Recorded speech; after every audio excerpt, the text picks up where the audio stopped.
Hi guys, this is Annie. I am back and I do hope you guys have been well. I have been enjoying the summer with my little boys and I have not been posting videos as constant as I used to, but I know you guys who have kids out there will understand how it's important to spend time with them. So I'll try and post at least one video for you guys until the summer is over. And for tonight's manicure, I do have for you my henna inspired manicure. So let's get started. So these are the items I will be using in tonight's manicure. I'll go through them very quickly and they will also be listed in the description box for you.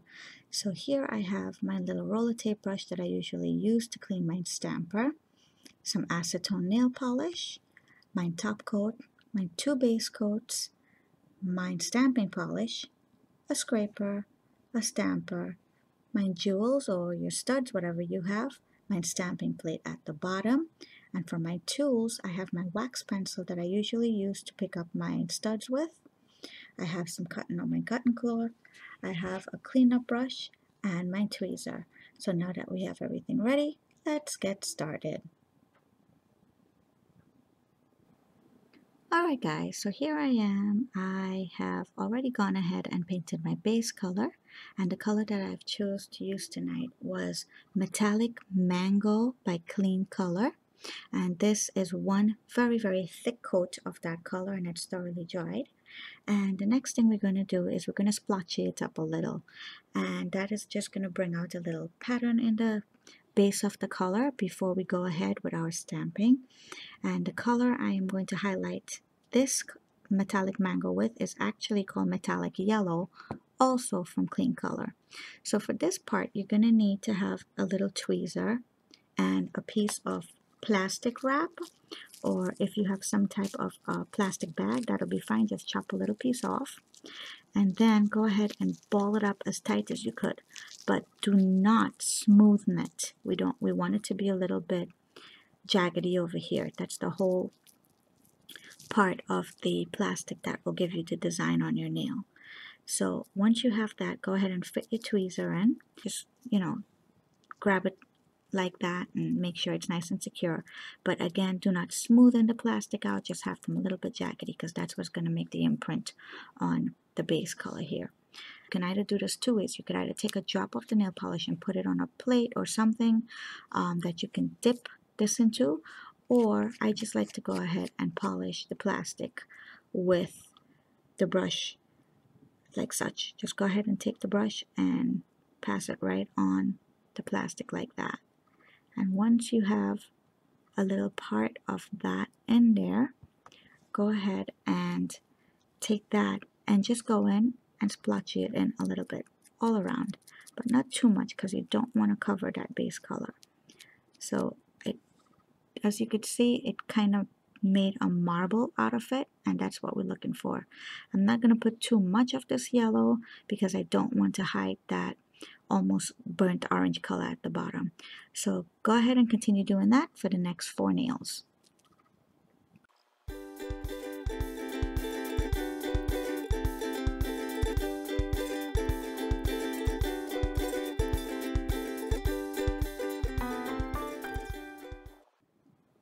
And now that we are done doing that, it's going to take just a few seconds to dry because it's not an actual coat of nail polish, it's just some splotchiness on the nails. So the first thing I'll do to let the nails that I have to stamp on thoroughly dry, I'll go ahead and decorate this accent nail like I usually do. And for that, I'm going to use my fast drying top coat, which is the Out the Door fast drying top coat.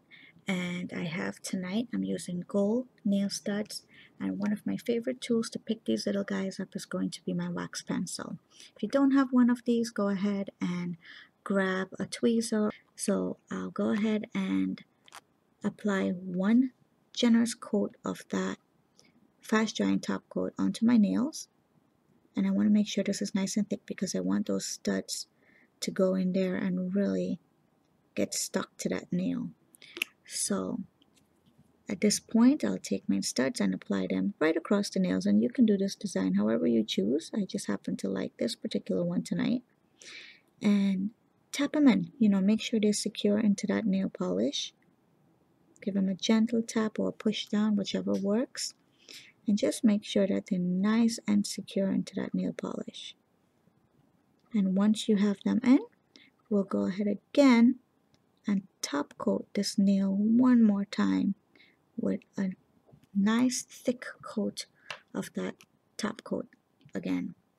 And we'll do this again at the end. So we're going over these jewels a couple times, and the reason I do that is because I realize that when you top coat them over and over, they secure those jewels very well, and they can usually last up to a week depending on how often you change your manicure. But I have actually had my studs and jewel last up to a week already because I've locked them in so well. So as you can see, there's a lot of polish on my nail here, and I'm going over that jewel and making sure that they are nice and coated. And I'll do that again right here, capping the ends of my nails as well, locking those jewels in, and we'll let that dry, and we'll come back to that once we're done stamping. So let me grab my stamping plate and all the tools I need for stamping, and I'll be right back. Alright, so here we are again, and now that my blotchy marbleized nails here have dried properly, we're going to start stamping. And tonight I'm using my Saint Happy plate by Gogo Only, and since this is a manicure that's inspired by the henna look, I'll be using this design. It looks a little bit more of that henna type pattern, so I'll be using that. And I'm also going to be using my Born Pretty stamping polish, and this is a blend of brown and red, so it's a very interesting color. When you do put it on your nails, it looks black in some parts, but if you go out into the sun, it almost looks like a dark red. So it's really a pretty color once you see it, and definitely it picks up on that color of henna. So this is the nail polish we'll be using. I have my favorite scraper by Bottle Monster, and I'm also going to be using my transparent stamper to line these up. If you don't have one of these, feel free to go ahead and use whatever you have. Just line them up as best as you can. So the pigments on these polishes, like I mentioned in some of my videos, are very heavily pigmented, so we don't need a lot of them. So I'll go ahead and let's get that image. Not going to brush too much off it. Get a nice clean scrape.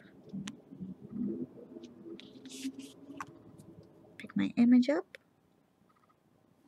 And there it is. And I'm going to line this up as best as I can. I'll see if I can show you guys that. So here we go.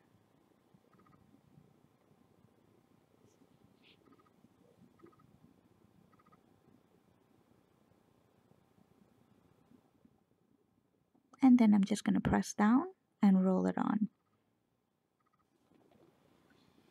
And there's my first one. And let's continue doing that for the next 3 nails.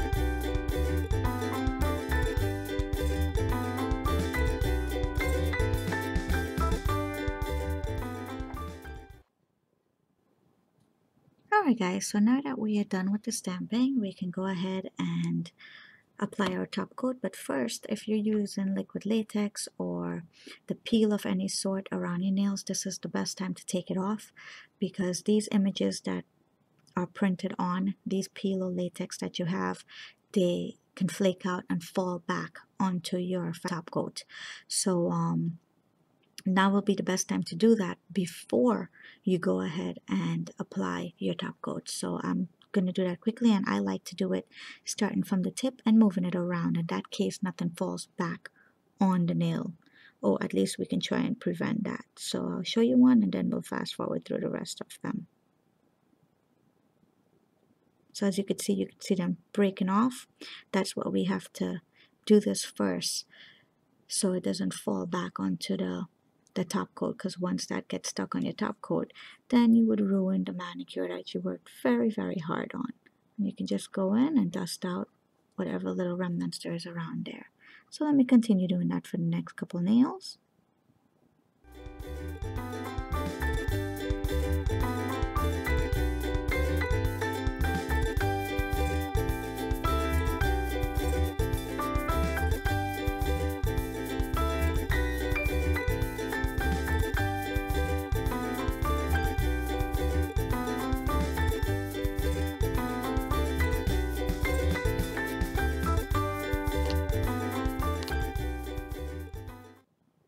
And now that we're finished removing the latex, now would be a good time, if you have any nail polish around your fingers around here, would go ahead and clean that up using some acetone on a brush, or if you have a Q-tip or something of that sort, just go in very lightly and brush around there and get rid of all that excess nail polish around the nails.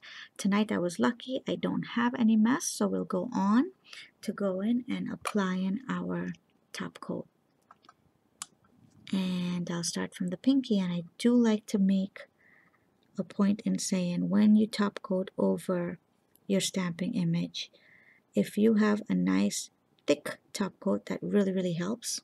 However, if you don't have a thick top coat and the consistency of the top coat is very thin, do yourself a favor and load that brush as much as you can on there and then apply it to your nail. One of my tips is also try not to go over the image twice if you have a thin top coat, because that's going to ruin it. My top coat is very thick, so as you can see, I'm going over the images slightly, but you don't want to really go over them twice, and you don't want to press too hard when you're top coating over your image, because you will definitely ruin them. So here I am, and I'm brushing on it lightly, and I'm also capping the edges of the nails. This usually helps to keep the nail polish from chipping from the tips going upwards. So I do find that very helpful.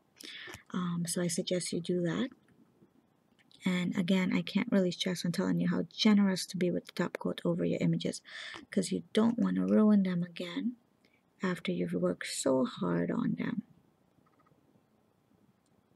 And now we'll go back over those jewels on that accent nail.